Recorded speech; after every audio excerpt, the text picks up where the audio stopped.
Hello everyone, আসসালামু আলাইকুম। Tanzim edit পর একটি নতুন সিরিজে আপনাদেরকে স্বাগত জানাই। এই সিরিজের নাম হচ্ছে সহজ ভিডিও টিপস। তো চলুন শুরু করা যাক এই সিরিজটি। ভিউয়ার্স, এই সিরিজে মূলত আমরা জানবো আপনারা যে ডেইলি যে ভিডিওগুলো তৈরি করেন, যেমন আপনি এখন একটু বাইরে গেলেন, এই ভিডিওগুলো আপনি যে তৈরি করেন বা পাখি বুঝেন যে ভিডিওগুলো তৈরি করে, যেরকমভাবে ভিডিও তৈরি করেন, সেই ভিডিওগুলো কীভাবে আপনারা সহজেই প্রিমিয়ার প্রো এডিটিং করতে পারেন এবং ভিডিও এডিটিংয়ের কিছু ছোটোখাটো টিপস আপনাদেরকে দেবো এই সিরিজে। তো চলুন আগে আমরা এই ভিডিওতে জেনে নিই প্রিমিয়ার প্রো সম্পর্কে বিস্তারিত। সো এভরিওয়ান, চলে আসলাম আমাদের মূল কম্পিউটার স্ক্রিনে। তো কম্পিউটার স্ক্রিনে আসার পর দেখতে পাচ্ছেন যে আমাদের অ্যাডোবি প্রিমিয়ার প্রোটা ওপেন হচ্ছে।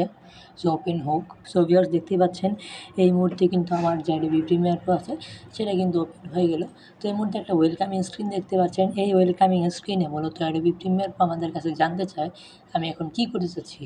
তো এখানে দেখতে পাচ্ছেন welcome to Premiere Pro Tanzim লেখা আছে। এখানে আপনার ক্রিয়েটিভ ক্লাউড অ্যাকাউন্ট, এখানে সার্চ অপশন আছে, এখানে নিউ প্রজেক্ট, এখানে ওপেন প্রজেক্ট, এখানে হোম বাটনে আমরা আছি। তো ল্যাম্প অপশনে গেলে যে প্রিমিয়ার প্রো যে নতুন যে আপডেটগুলো আছে যদি যাই, দেখতে পাচ্ছেন যে প্রিমিয়ার প্রো যে নিউ যে আপডেটগুলো আসে সেই আপডেটগুলো এখানে আপনারা দেখতে পারবেন। এখানে আছে new team project, open team project এবং ওপেন প্রিমিয়ার রাশ প্রজেক্ট। তো এই তিনটা নিয়ে আমরা পরে আলোচনা করব অন্য কোনো সিরিজে। তো চলুন আমরা একটি নিউ একটা প্রজেক্ট ক্রিয়েট করি। তো নিউ প্রজেক্ট ক্রিয়েট করার পরে ইম্পোর্ট দেখতে পাচ্ছেন, এখানে এটার টাইটেলটা দিতে হবে মাই ফার্স্ট ভিডিও দিয়ে দিলাম, সেক্ষেত্রে এটা বোঝা যাবে। তো এখানে যে লোকেশন আছে, তো এখানে ডিফল্টভাবে আপনি যে লোকেশনগুলো বেশিরভাগ ব্যবহার করে থাকেন সেগুলো, যারা আপনি যে 2025 সালের যে ভার্সনটা চলে আসছে সেটা যদি ব্যবহার করে থাকেন সেক্ষেত্রে এগুলো চেঞ্জ হতে পারে। তো এখানে সরাসরি চুজ লোকেশনে ক্লিক করবেন। তো এখানে আপনি আগে যে ফোল্ডারে রেখেছিলেন সেই ফোল্ডারে অটোমেটিক চলে আসবে। এখানে তানজিম ইউনিট প্রো নামে ফার্স্ট এই ফোল্ডারে আমি সিলেক্ট করে দিলাম, এক্ষেত্রে কিন্তু এটা এখানে চলে আসবে। তো এখানে যে সিকোয়েন্স নেমটা দেওয়া আছে এখানে আর কিছু করার নাই। তো সরাসরি আপনি ক্রিয়েটে ক্লিক করে দেবেন। তো ক্রিয়েটে ক্লিক করার একটু পরে কিন্তু আপনার এটা অন হয়ে যাবে। সো আমাদের যে নতুন প্রজেক্ট সেটা কিন্তু তৈরি হয়ে গেল। তো এখন দেখতে পাচ্ছেন এখানে আছে ইনপুট মিডিয়া আছে, এখানে আছে প্রোগ্রাম, এখানে আছে সাধারণ যেই বার থাকে সেটা, মানে এখানে আপনি সকলে এডিটিং করতে পারবেন এবং নিচে আছে টাইমলাইন। তো এখানে কিন্তু এক একজনের ক্ষেত্রে এক একজন হতে পারে। তো আমি আগে বলে নেই, যখন আপনি ফার্স্ট প্রিমিয়ার প্রো ওপেন করবেন এই যে ইনপুট মিডিয়া আছে এটা থাকবে এই জায়গায়। আমি আপনাদেরকে সুবিধার্থে একটু দেখিয়ে দিই। তো এইটা কীভাবে আপনারা চেঞ্জ করবেন এই নিয়ে আমি অন্য একটি ভিডিওতে দেখিয়ে দিব। তো স্বাভাবিকভাবে বলে এটা এভাবে থাকবে এবং এখানে থাকবে 2টা মনিটর। হ্যাঁ, তো আপনারা চাইলে কিন্তু নিজের মতো কাস্টমাইজ করে নিতে পারবেন। তো এটা কিন্তু টাইমলাইনটা অনেকটা ছোট হয়ে যায়, এক্ষেত্রে এগুলো কিন্তু মানে এটা বিশাল বড় হয়ে যায়, সেক্ষেত্রে আমি কিন্তু এটা ব্যবহার করি না। তো আমি কিন্তু এটা চেঞ্জ করে ফেলি, এটা আমরা পরে শিখে নেব। তো চলুন প্রিমিয়ার প্রো মেন ইন্টারফেসটা সম্পর্কে জেনে নেই। এখানে আপনাদের যে মাই ফার্স্ট প্রজেক্টে এখানে আসবেন, ইনপুট মিডিয়াতে ক্লিক করলে আপনি এই যে ফাইল, তো আমি একটু ফাইল ডাউনলোড করে রেখেছি। হ্যাঁ, এই ফাইলগুলো কিন্তু আমি ডাউনলোড করেছি, এগুলোকে সবকটাকে সিলেক্ট করে সরাসরি আপনার ভিডিওতে নিয়ে চলে আসবেন। তো এখানে কিন্তু ইনপুট হয়ে যাচ্ছে। এছাড়া আপনি চাইলে কিন্তু ফাইল থেকে সরাসরি এখানে যদি ড্রপ করে ছেড়ে দেন এখানে চলে আসবে। তো এখানে যে মিডিয়া দেখতে, এটা হচ্ছে আপনাদের যে ডিফল্ট আকারে দেখাবে। এখানে যে আইকন আঁকা, মানে আপনাদের যে ভিডিওর যে থাম্বনেল আছে থাম্বনেল আকারে দেখাবে। তো এইভাবে আপনি ভিডিওগুলোকে কিন্তু এভাবে করে স্পষ্ট করে দেখতে পারবেন, রাইট? তো এটা কিন্তু আপনার জন্য খুবই সহজ হবে। তো বলি এইভাবে থাকলে সুবিধা কি, যখন আপনি অনেকগুলো প্রজেক্ট নিয়ে কাজ করবেন এটা আপনার জন্য সবচেয়ে বেশি সুবিধা হবে। তো এখানে কিন্তু অনেকগুলো টুলস আছে যেগুলো আমরা আস্তে আস্তে জানতে পারবো। তো সুবিধার্থে আমরা এখানে চলে যাই। মনে করুন যে এই প্রজেক্টটা এটা ওপেন করব, ওপেন করার জন্য এখানে কিন্তু কোনো টাইমলাইন নেই, দেখতে পাচ্ছেন। তো টাইমলাইন আনার জন্য এই যে মেনু বারটাকে সিলেক্ট করে রাইট বাটনে ক্লিক করবেন, নিউ আইটেম থেকে সিকোয়েন্সে ক্লিক করবেন, তারপর আপনার সামনে একটি ইন্টারফেস ওপেন হবে। তো দেখতে পাচ্ছেন এখানে কিন্তু আমার সামনে একটি ইন্টারফেস ওপেন হয়ে গেছে। এখানে 2টা আছে yt.com তানজাম, এখানে আমি ডাবল ক্লিক করলাম। এটা হচ্ছে একটি সিকোয়েন্স, এখানে ডিফল্ট সিকোয়েন্স থাকবে, এটাকে আপনার সিলেক্ট করতে পারেন। তো এখানে কিন্তু ডিফল্টভাবে একটি সিকোয়েন্স দেওয়া আছে। তো ধরেন আমি আমার এই যে নৌকারি ভিডিওটা এটা এখানে নিয়ে আসলাম, রাইট? তো এখানে দেখতে পাচ্ছেন যে 2টা আইকন ক্লিপ চলে আসছে। ফার্স্ট যে ক্লিপটা আছে এটা হচ্ছে আপনার যে ভিডিওর যেই ধরন সেই ধরন অনুযায়ী সিকোয়েন্সের সেটিংসটাকে চেঞ্জ করে নেবেন এবং স্কিপ সেটিংস, মানে এখান থেকে হচ্ছে আপনি যেই সিকোয়েন্স আন্ডারে ভিডিওটা চেঞ্জ হবে, এটা হচ্ছে সিকোয়েন্স চেঞ্জ হবে ভিডিও অনুযায়ী, আর এটা হচ্ছে ভিডিও চেঞ্জ হবে সিকোয়েন্স অনুযায়ী। সো এখানেই ক্লিক করে দেওয়াই বেটার। তো দেখতে পাচ্ছেন এটা কিন্তু ফুল স্ক্রিন না, আমি আপনাদেরকে যদি ফুল স্ক্রিনে দেখাই, এটা কিন্তু ফুল স্ক্রিন না, এইভাবে কিন্তু কেউ ভিডিওগুলো দেখবে না। সেক্ষেত্রে আপনি কী করতে পারেন, টাইম লাইনটাকে আগে বড় করে নেবেন। টাইম লাইনটাকে কীভাবে বড় করবেন, তো চলুন সেটা দেখে নিই। অল্টার বাটনটাকে ক্লিক করে আমি করলে কিন্তু টাইম লাইনটা বড় হয়ে যাবে। তো এখানে দেখতে পাচ্ছেন টাইম লাইন কিন্তু বড় হয়ে গেছে। তো এখন আবার এটাকে রাইট ক্লিক করে একটু নিচের দিকে আসবেন।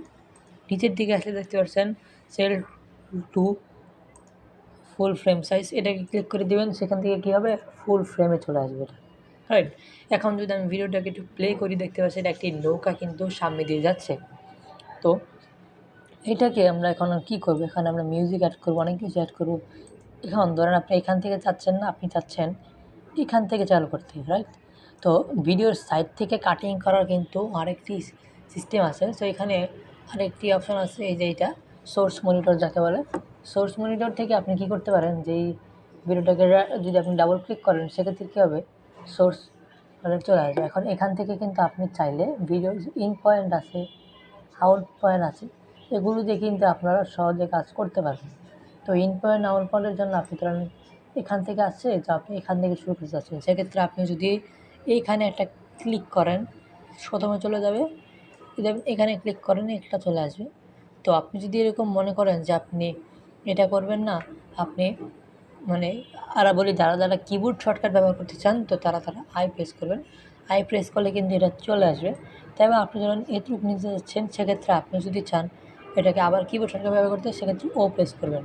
সেক্ষেত্রে ইন পয়েন্ট আউট পয়েন্ট, এই যে ভিডিওর যে আইকন আছে, এইটাকে যখন হাতের মতো একটা আইকন চলে আসবে, জাস্ট খালি ধরে আপনি ছেড়ে দেবেন। তো দেখেন একই ভিডিও কিন্তু কাটিং হয়ে আসছে। তো যেখানে একটা আছে, তা আমি নিব না। আরেকটি সিস্টেম দেখাই, যে সরি ইনপুটে চলে আসছি। আরেকটি যদি আপনাদেরকে দেখাই, যে এখান থেকে আপনি যদি চান যে এই যে বারগুলো আছে, এগুলোকে ব্যবহার করতে পারেন। এখানে কিন্তু আর কোনো অপশন নেই, এগুলো কিন্তু আছে। এগুলো যদি ব্যবহার করতে চান, সেক্ষেত্রে কী করবেন, এই যে প্রথম যে টুলসটা আছে, এটা দিয়ে আপনি যে মুভ টুলস, এগুলো দিয়ে আপনি বিভিন্ন ভিডিওকে মুভ করতে পারবেন, মানে বিভিন্ন যে সেটিং করতে হবে, এটা হচ্ছে এই টুলসের কাজ। এই যে আরেকটি টুলস দেখতে পাচ্ছেন, হ্যাঁ, এটা প্লেস করলে এই টুলটা কী হবে, আপনাদের অনেকগুলো ক্লিপ থাকবে, এগুলো দেখে। তো আমরা যখন বড় প্রজেক্ট নিয়ে কাজ করব, সেটা জানি। তো চলুন আমরা আগে যেই ভিডিওটাকে কাট করব। তো ভিডিওটা কাট করার জন্য দেন প্রথম দিক থেকে যেহেতু আমরা কাট করব, সেক্ষেত্রে আমরা কী করতে দেখেন, আপনারা যখন ভিডিওটাকে প্রথম দিকে নিয়ে আসবেন, এরকম একটা চেঞ্জ হচ্ছে, সেক্ষেত্রে কিন্তু আপনি এভাবে নিয়ে আসতে পারেন, রাইট। তো এইভাবে কিন্তু আপনারা চাইলে যে কোনো ভিডিওকে রেশিও করতে পারবেন। এগুলো কিন্তু আপনারা চাইলে চেঞ্জ করতে পারেন। তো আপনি যদি চান কিবোর্ড শর্টকাট ব্যবহার করতে চান, সেক্ষেত্রে আপনি যদি সি প্রেস করেন, সেক্ষেত্রে আরেকটি চলে আসবে, আপনাদেরকে দেখাই। আমি যদি ভি প্রেসকে দেখাই, এখানে খেয়াল করেন, এখানে আছে। যদি আমি সি প্রেস করি, চেঞ্জ হয়ে যাচ্ছে, ভি প্রেস করলে আবার চেঞ্জ হয়ে যাচ্ছে। আর এগুলো প্রত্যেকটা কিন্তু একটা শর্টকাট আছে, আপনারা যদি একটু ধরে রাখেন, এখানে আছে, একটু ওয়েট করলে কিন্তু আপনি এখানে শর্টকাটটা চলে আসবে, রাইট। তো এটা হচ্ছে রেজার টুল। এই রেজার টুলের কাজ হচ্ছে মূলত কাটিং করা। এখানে আমি রেজার টুল দিয়ে কাট করে দিলাম, এখান থেকে কাট করে দিলাম, এভাবে কিন্তু আপনারা কাট করতে পারবেন। তো এখন ডিলিট করতে চাইলে আপনি কম্পিউটার ডিলিট বাটন প্রেস করবেন, ডিলিট বাটন প্রেস করবেন, এইভাবে কিন্তু চাইলে আপনি ডিলিট করতে পারবেন, রাইট।